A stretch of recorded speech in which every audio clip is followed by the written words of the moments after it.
नमस्कार दोस्तों, आइए मैं आपका अपना शुभम कृष्ण आज पुनः आप लोगों के मध्य में एक छोटी सी कविता लेकर उपस्थित हुआ हूं।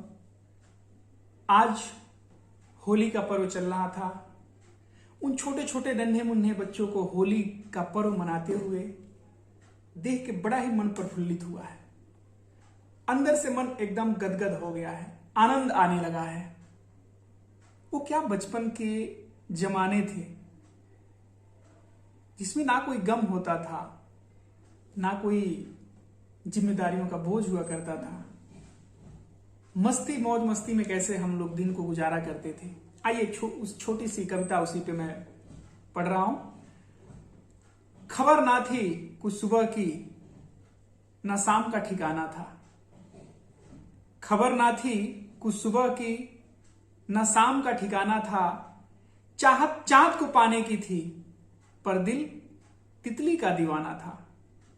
थक कर आना स्कूल से, पर खेलने भी जाना था।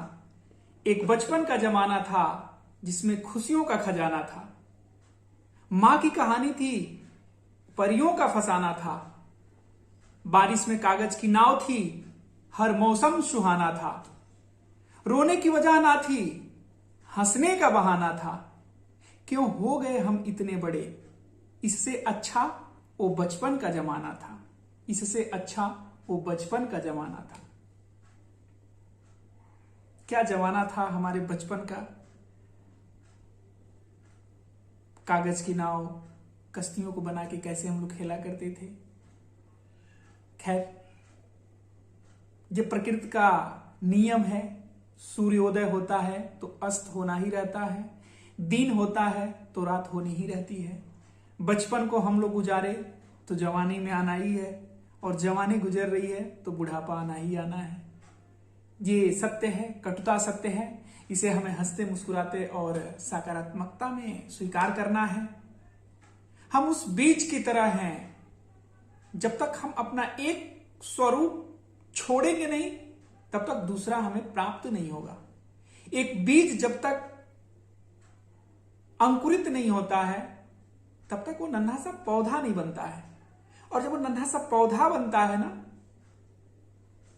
तो उसका बीज का स्वरूप नष्ट हो जाता है। फिर धीरे धीरे वो बढ़ता है, और बढ़ते बढ़ते एक विशालकाय वृक्ष बनता है, और वही विशालकाय वृक्ष पुनः फल देने का काम करता है। पुनः उस फल से बीज निकलने का काम होता है। तो ठीक ऐसे ही हम लोगों का भी जीवन चल रहा है। ईश्वर ने हम लोगों के भी जीवन को उस बीज की भांति ही स्वरूप प्रदान किया है, जिसे हमें हंसते हुए मुस्कुराते हुए स्वीकार करना है और निरंतर आगे बढ़ना है। तो आज के लिए बस इतना ही। फिर आगे। जय हिंद।